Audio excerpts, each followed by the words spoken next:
meus amados, tudo bem? Deus abençoe a cada um de vocês que vão estar me ouvindo por esses breves momentos. Quero falar para vocês que o tema que eu vou aqui estar discutindo com os irmãos é sobre a situação de Ellen G. White. Depois, logo mais, vou estar falando também sobre a situação do juízo investigativo. O que eu percebo, meus queridos? É que muitas pessoas têm se questionado: são os espíritos de profecia uma base segura? De fato, ela pode atuar como palavra divina vindo para ajudar para o tempo do fim? Na verdade, meus queridos, as pessoas estão questionando se Ellen G. White de fato foi uma profetisa, se de fato ela foi usada por Deus. Uma outra situação é sobre a questão do juízo investigativo. Alguns até questionaram hoje comigo, tá? Ao sair do culto, não vou falar o nome da pessoa, que não é preciso. Vou estar respondendo para ela através desse vídeo. Para ele, né? Através desse vídeo aqui. E até ele usou uma expressão dizendo que quando Jesus estava na cruz e disse que tudo foi consumado, então ali se deu: quem é justo continue justo, quem é ímpio continue ímpio, assim por diante. Meus queridos, quer dizer que ele não está errado nessa parte do estar consumado de Jesus. Ele coloca muitas coisas em ordem. No momento que ele fala isso, na verdade ele está entregando a sua vida à humanidade. Ou seja, agora depende das pessoas aceitarem a Jesus ou não aceitar Jesus.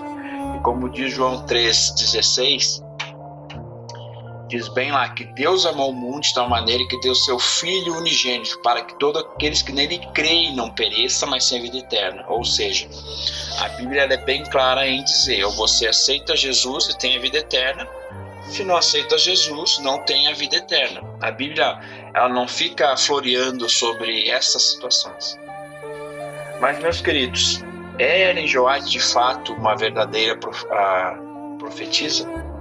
Os escritos da Ellen G. White, livros como esses que eu tenho aqui, tenho vários aqui, livros como esses aqui, amados, digo para vocês, eles de fato nos ajudam na nossa caminhada, na nossa jornada cristã de santificação? Bom, primeiramente, meus amados, nós temos que entender o seguinte: como é que a gente faz para identificar, então, qual a diferença, né? Como é que a gente faz para identificar entre um profeta verdadeiro e um profeta falso? E esse deve ser, primeiramente, o nosso tema central nesse questionamento, se Ellen G. White é uma profeta verdadeira ou não, mas também é um tema central em toda a Bíblia, tá? As Escrituras, meus queridos, elas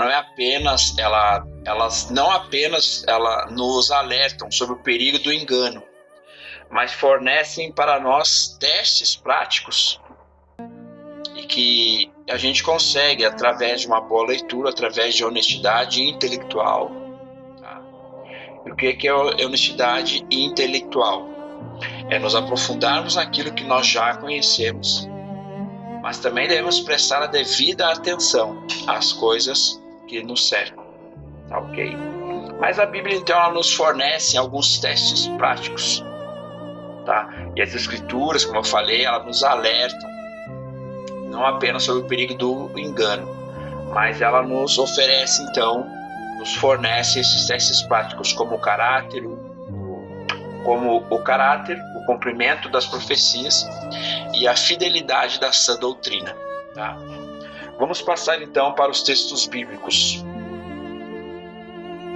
Nós temos o primeiro teste do cumprimento, ou seja, tudo aquilo que o profeta fala deve se cumprir. Esse é o teste mais lógico e é o teste mais direto do Antigo Testamento, que se a palavra não se cumpre, ela não veio de Deus. Você pode abrir ali a sua Bíblia, eu vou abrir aqui a minha, Você vai ver ali em Deuteronômio, capítulo 18, e o verso 21 a 22, que vem dizendo assim: se disseres no teu coração, como conhecerá a palavra que o Senhor não falou? Sabe que, quando esse profeta falar em nome do Senhor e a palavra dele não se cumprir, nem suceder como profetizou, esta é a palavra que o Senhor não disse. Com soberba falou o profeta, não tenhais temor dele. Novamente, se quiseres no teu coração, como conheceremos, ou melhor, se disseres no teu coração, como nós vamos saber se essa palavra é do Senhor Deus ou não, amados? Deuteronômio, ele é bem curto e objetivo. Quando o profeta fala em nome do Senhor e a palavra não se cumprir, ela não é a palavra do Senhor, é a palavra que Deus não falou. Mas vamos lá passar também para Jeremias, capítulo 28, e o verso 9. Eu já tenho na tela aqui, eu vou estar lendo aqui na tela, tá? Diz aqui: o profeta que profetizar paz, quando se cumprir a palavra desse profeta, será conhecido como aquele a quem o Senhor na verdade enviou. Ou seja, está repetindo praticamente a mesma coisa que Deuteronômio falou. Só que Deuteronômio fala aqui primeiramente sobre a situação quando o profeta fala em nome do Senhor e não se cumprir. Aqui diz aqui, quando o profeta falar e se cumprir. A única diferença é essa, tá? Diferença não, a maneira diferente de estar falando, mas o texto diz a mesma coisa. Se o profeta fala através do Senhor Deus, precisa se cumprir tudo. Só para te exemplificar. Vamos supor que eu, Jackson, me tenho por um profeta do Senhor. E eu dizer que dia 19 vai cair chuva, no dia 18 vai ter um sol de rachar, né? Um sol muito quente, tá ok? E no dia 21 vai acontecer um terremoto em Caxias do Sul. Se acontecer somente a chuva, se acontecer somente o terremoto, porém não acontecer a seca, se eu falei da palavra do Senhor, se eu falei movido pela palavra que o Senhor mandou para que eu dissesse ao povo, enfim, à igreja, se não se cumprir totalmente essas petições, eu não sou um profeta do Senhor Deus. É claro, meus amados, existem profecias que são condicionais. Por exemplo,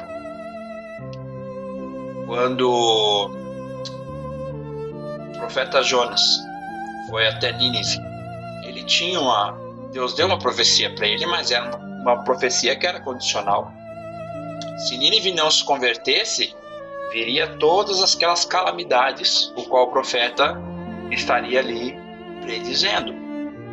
Aí o povo se arrependeu, voltou-se ao Senhor Deus e não aconteceu. Okay?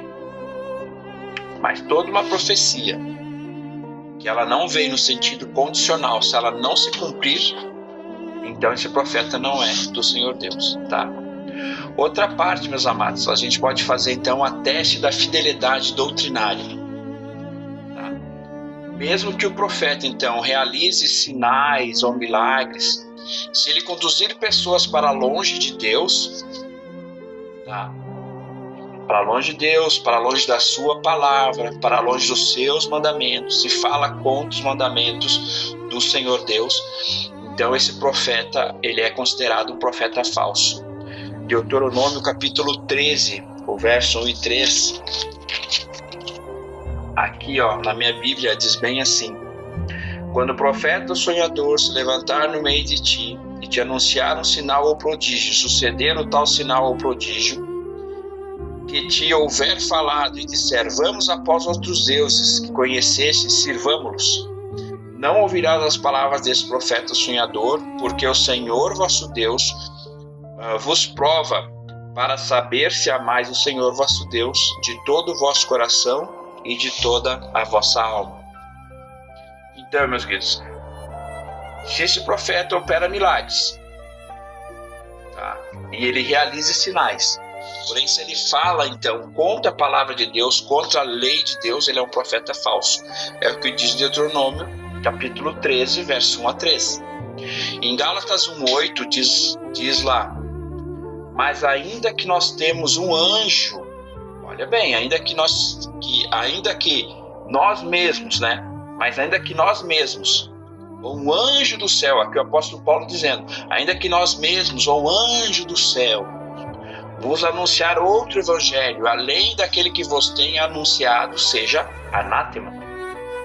Meus amados, nós sabemos que em nosso tempo, né, já surgiram Bíblias e livros que são considerados sagrados, e que anjos trouxeram esses livros do céu e que vão contra a palavra de Deus e que vai contra a lei de Deus, ou seja, que afasta, na verdade, as pessoas de Deus, levando para um outro tipo de Deus, para um outro tipo de adoração, né?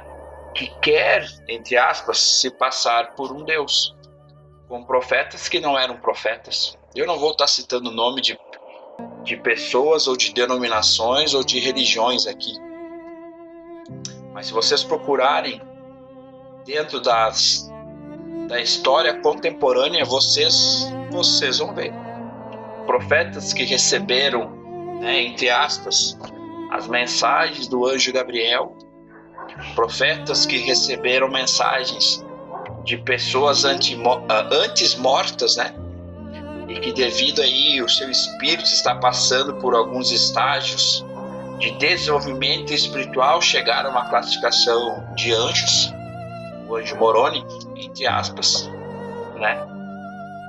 Trouxe então uma nova palavra, mas a Bíblia aqui ela é bem clara em dizer. Em Gálatas 1,8 diz assim: mas ainda que nós mesmos ou um anjo do céu vos anuncie outro evangelho, além do que vos tenho anunciado, seja anátema. Não aceitem essa palavra. Tá ok? E depois, meus amados, nós temos um terceiro teste para identificar um profeta, se ele é verdadeiro ou falso. Aqui é só falando dos profetas verdadeiros, né?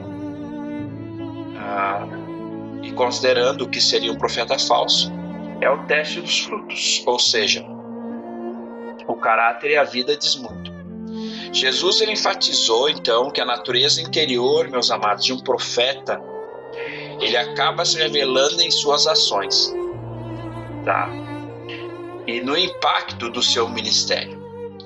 Mateus 7, 15 e 16 está escrito lá. Vou ler na tela, que eu estou com a Bíblia aberta aqui na tela, mas estou com a minha Bíblia aqui também, tá?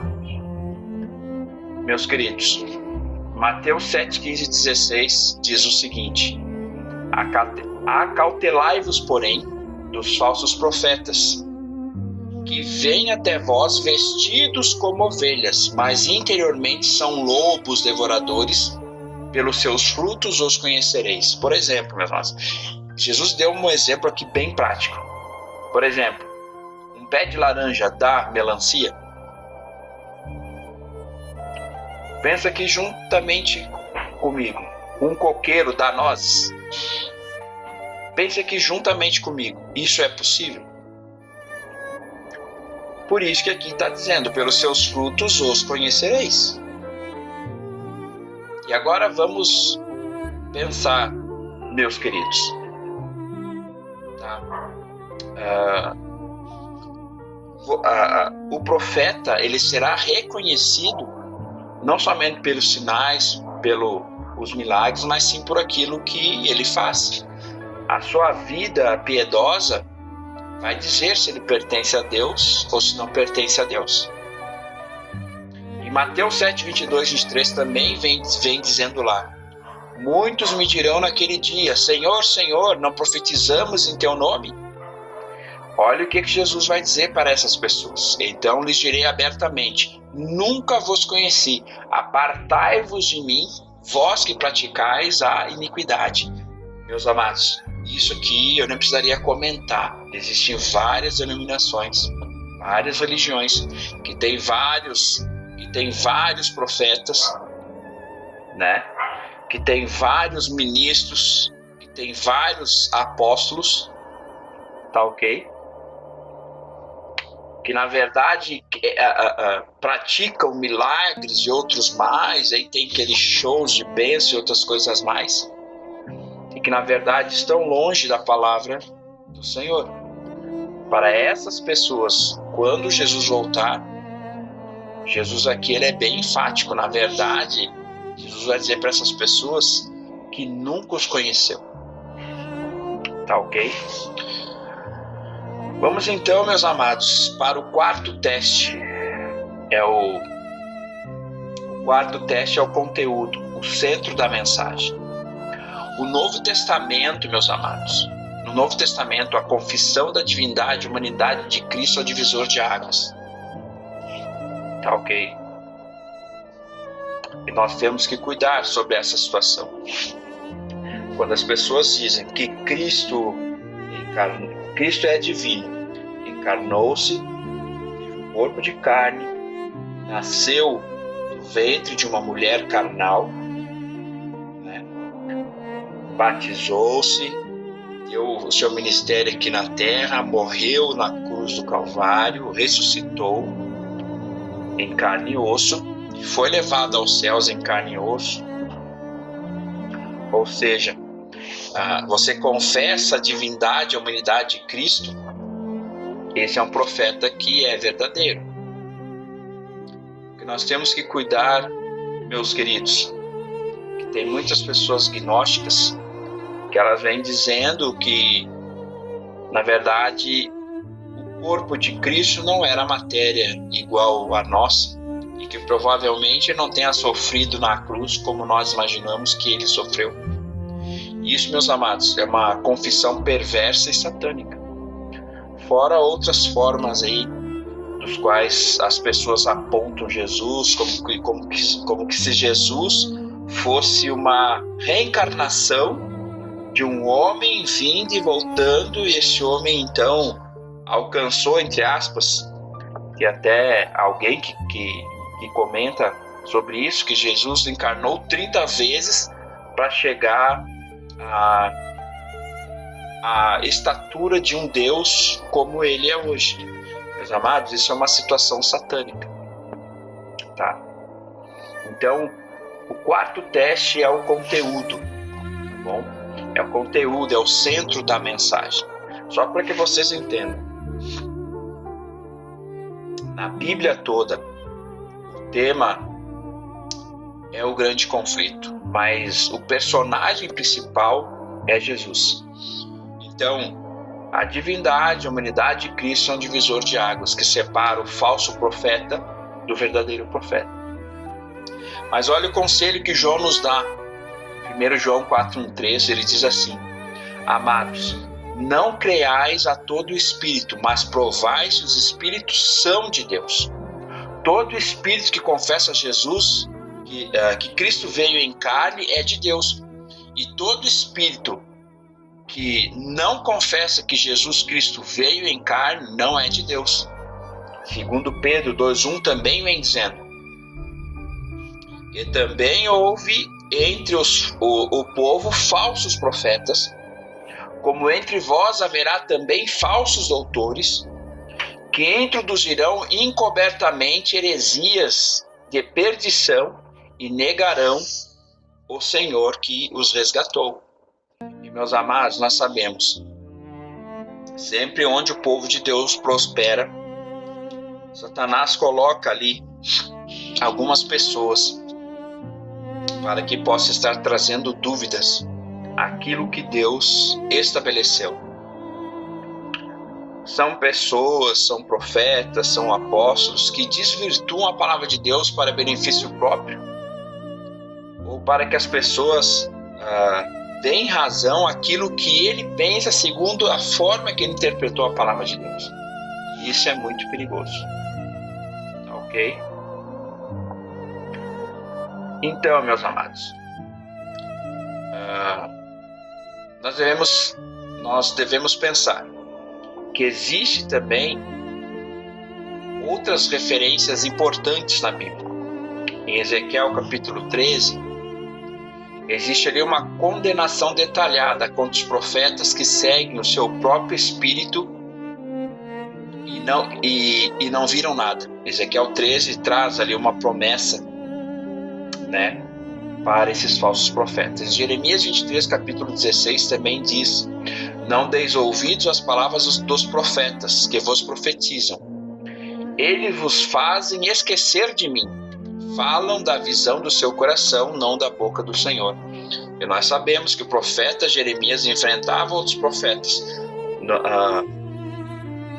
no seu tempo, onde Deus falava que a população de Judá, eles seriam levados cativos e que eles deveriam ir e que depois Deus os traria 70 anos depois, né, do cativeiro de volta para as suas terras. E existia um profeta lá que profetizava contra o que Jeremias falava, que Deus pediu para que Jeremias falasse. E foi tanto, meus amados, que esse profeta, como é que eu vou dizer assim, encheu a taça de misericórdia, que ele acabou sendo morto à porta da cidade. E Miqueias 3,5 também diz ali: sobre profetas que pregam paz quando são alimentados, mas declaram guerra para quem não lhes dá nada.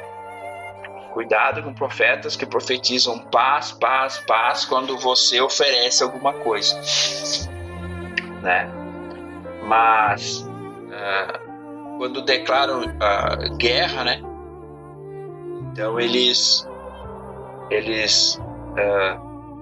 não tem nada para profetizar, ou seja, como se oferece alguma coisa, esses profetas estão profetizando coisas boas, coisas que o ouvido e a mente e o coração querem escutar, né? São profetas oportunistas, tá? Mas, meus amados,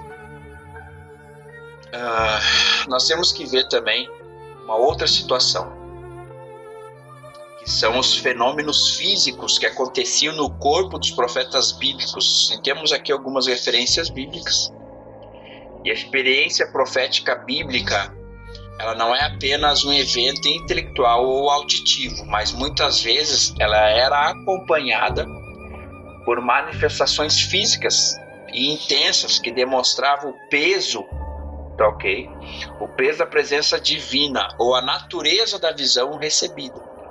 Então os profetas sofriam algumas situações com sua parte física, tá? Então eu elenquei aqui alguns principais fenômenos físicos registrados, tá? E aí junto às referências bíblicas. Então, primeiro é a prostração e a perda total das forças. Esse fenômeno mais comum Esse é o fenômeno então mais comum que acontece diante da glória de Deus ou de um mensageiro celestial. O corpo humano então frequentemente desliga ou perde a capacidade de se sustentar. Foi o que aconteceu com João, foi o que aconteceu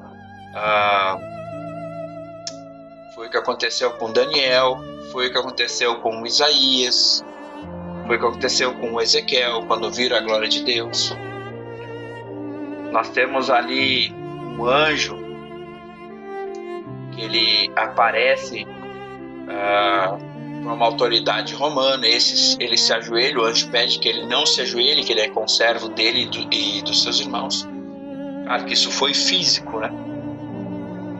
E você percebe que ali existe todo esse fenômeno, né? De desmaio, que demonstra que parece que a pessoa, quando tem esse tipo de contato com o celestial, a pessoa ela perde as forças, tá? Então ela perde a sua capacidade de se sustentar, mas a mente continua ligada, tá? Nenhum registro bíblico você vai ver que teve um torpor mental, ou que foi algo que desligou-se a mente, a pessoa não pôde mais ouvir mais nada, e ela acordou e recebeu. Não, Você pode ver que a estrutura física do corpo, ela cai. Tá? Nós temos então exemplo de Daniel 10, 8 a 17, claro que não vou estar lendo todo, mas diz, né, que Daniel relata que não restou nele força alguma. A cor dele mudou, se tornou pálido, isso está registrado em Daniel. Diz que teve uma palidez mortal, que ele não conseguia sequer respirar direito. Não ficou força alguma nele. E ele mesmo diz, em mim, nem um fôlego ficou em mim. É o que está escrito lá em Daniel capítulo 10, 8 a 17. Você pode abrir a sua Bíblia e ver aí o que eu estou falando. Apocalipse 1, capítulo 17, Apocalipse capítulo 1, verso 17, vem dizendo que João, ao ver Cristo glorificado, ele diz, e eu, quando vi, caí a seus pés como morto. Ou seja, João também, quando viu a Cristo Jesus glorificado, diz que ele cai no chão, como que desmaiado. Me perdoe pela tosse aí. Ezequiel 1:28, nós vemos a semelhança também. E diz assim, Ezequiel capítulo 1, verso 28. Ao ver a semelhança da glória do Senhor, Ezequiel então cai com o rosto em terra. Depois nós temos um segundo momento, que é o estado de transe ou êxtase. Tá? O termo grego ecstasis sugere um estado, então, onde os sentidos externos são suspensos para que a percepção espiritual assuma, então, o controle. Por isso que eu digo que a mente não se desliga. Tá ok? Em Atos 10 a 11, Pedro diz ali, Pedro, enquanto orava, ele teve fome. Enquanto ele preparava comida, diz que lhe sobreveio um arrebatamento de sentidos, ou seja, ele entrou numa espécie de transe, ele viu o céu aberto. Em Atos 22:17 também diz, Paulo ali ele relata que enquanto ele orava no templo, lhe sobreveio um êxtase. Essa vamos estar abrindo a Bíblia aqui para deixar a Bíblia mesmo falar. Em Atos capítulo então 22 e o verso 17. Vocês podem depois conferir, meus amados, meus queridos que estão ouvindo essa palavra, confiram nas suas Bíblias aí depois em casa. Aí em casa, diz assim: tendo voltado para Jerusalém, enquanto eu orava no templo, sobreveio-me um êxtase, um ecstasis, né? Tá aqui então relatando como Paulo se sentiu ao receber então uma visão. Em Números 24:4 existe também um profeta, que eu vou dizer assim, um profeta que conhecia Deus, mas não cultuava o Deus de Israel. O nome dele é Balaão. E tanto que Balaão, apesar de não ser um profeta de Deus, Deus o usou tanto de que o nascimento de Cristo também veio da boca, né, desse profeta. Mas em Números capítulo 24, verso 4, Balaão então descreve a si mesmo como um homem que cai e se lhe abrem os olhos. Então Balaão cai e se lhe abre os olhos diante de Deus, indicando então a imobilidade física, né, enquanto a visão ela ocorre. Nós temos uma terceira característica física, diz que a mudança da aparência facial ou o resplendor. Em caso em contato prolongado ou muito íntimo da presença de Deus, a estrutura física do profeta podia reter parte da luminosidade divina. Nós podemos ver isso, sabe aonde? Em Êxodo capítulo 34, 29 e 30, onde fala ali que o rosto de Moisés ele resplandecia tanto após falar com Deus, que ele precisou usar um véu, pois os israelitas tinham medo de se aproximar dele. Nós vemos aqui que Moisés teve um contato direto com Deus, um contato físico. Não era em visão, entendeu? Não era por arrebatamento, mas era num contato direto com Deus. E Moisés também, o próprio Jesus disse que não existia um profeta maior que ele. Em Mateus 17:2 também a gente vê ali no Monte da Transfiguração, quando estão ali o profeta Elias e Moisés conversando com Cristo. Então acontece então ali no Monte da Transfiguração, o rosto de Jesus, diz ali, ele resplandeceu como um sol, ou seja, toda a parte de estrutura humana de Cristo ali também mudou-se, então a sua aparência facial. Nós temos um quarto fenômeno também, fenômeno de transporte ou movimento involuntário. Alguns profetas eles relatam serem movidos fisicamente pelo espírito de um lugar para o outro. Em Ezequiel capítulo 8:3, isso está ali relatado, diz ali que ele relata então que o espírito o levantou entre a terra e o céu e o levou a Jerusalém em visões de Deus, sentindo-se segurado pelo cabelo. Em 1 Reis também, capítulo 18, verso 12, diz Obadias, expressa um medo de que ao sair de perto de Elias, o Espírito do Senhor te levará não sei para onde, indicando que o transporte físico de Elias era um fenômeno muito conhecido.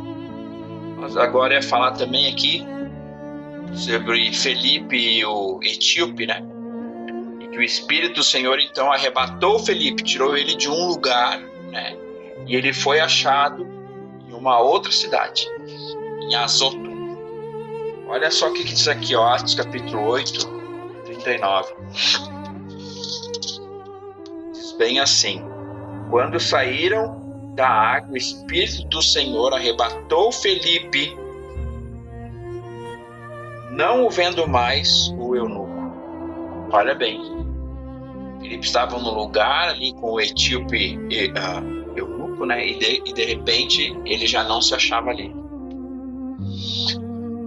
Também a fala não sai, a pessoa fica muda temporariamente, a perda da fala.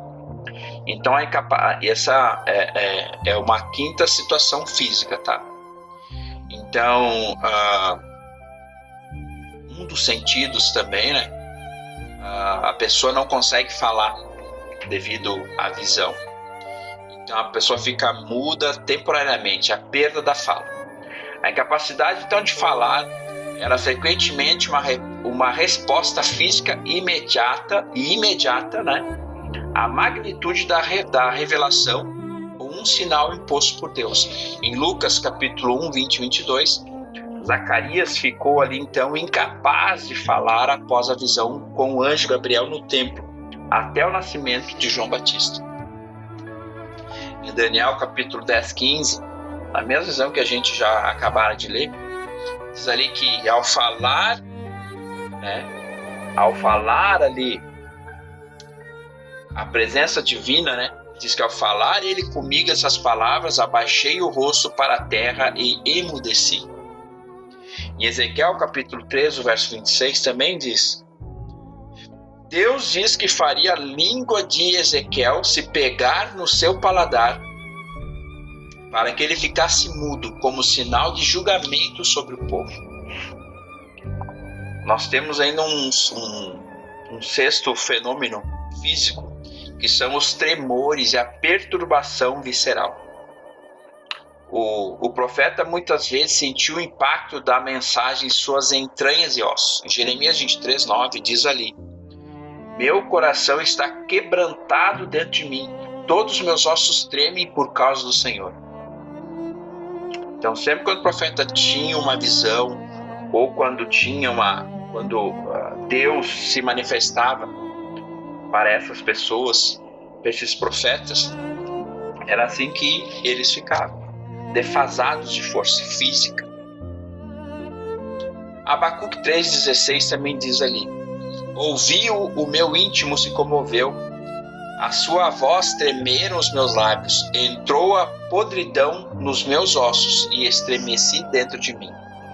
Em outras palavras, Abacuque estava dizendo que ele estava como se fosse morto, né? É como se não restasse, novamente falando, mais força alguma nele. Então é todo um sentimento visceral aí. O resumo dos fenômenos, então, que a gente discutiu. Então o fenômeno atonia, né? A pessoa fica atônica, então a descrição bíblica é a perda total de força muscular e o desmaio. Os exemplos principais, os mais comuns, mas tem vários dentro da Bíblia, mas os mais comuns, Daniel e João, tá?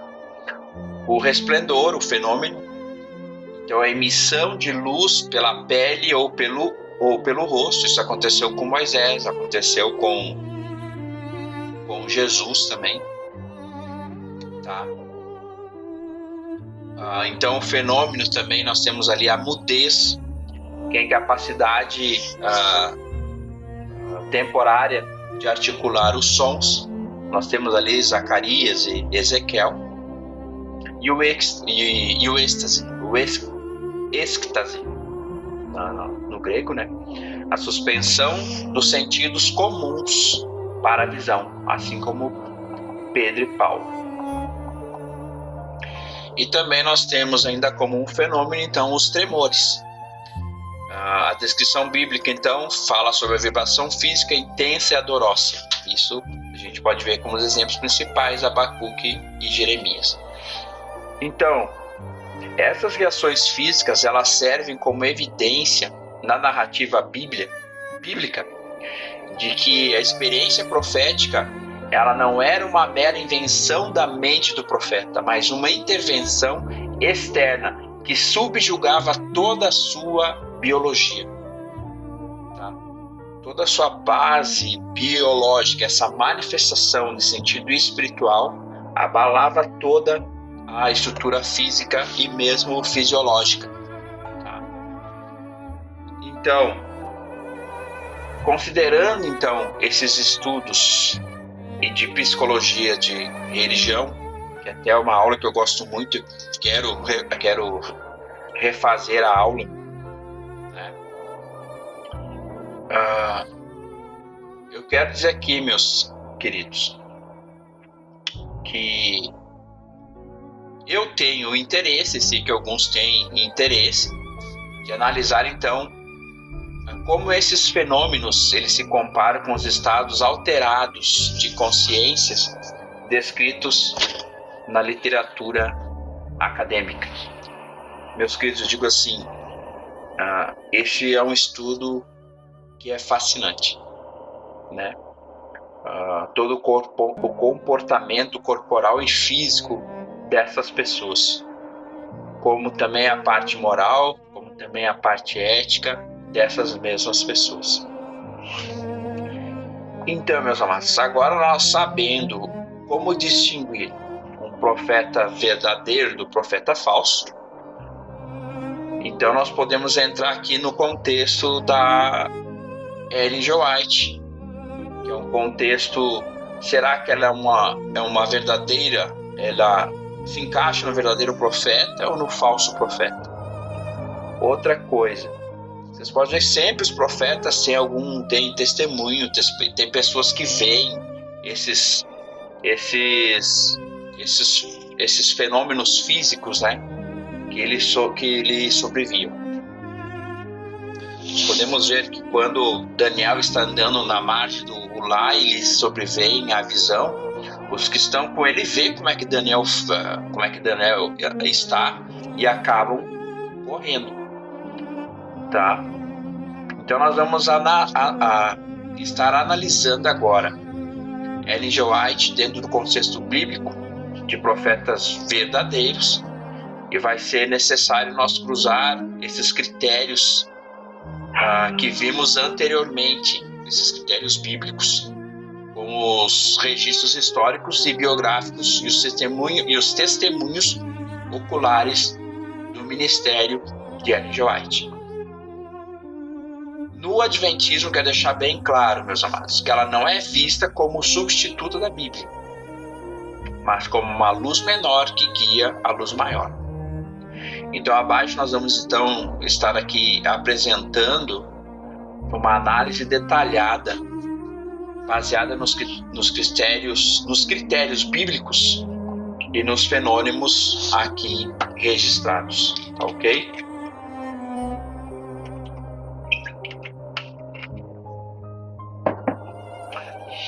Então, logo mais a gente conversa. Vou dar uma pausa agora.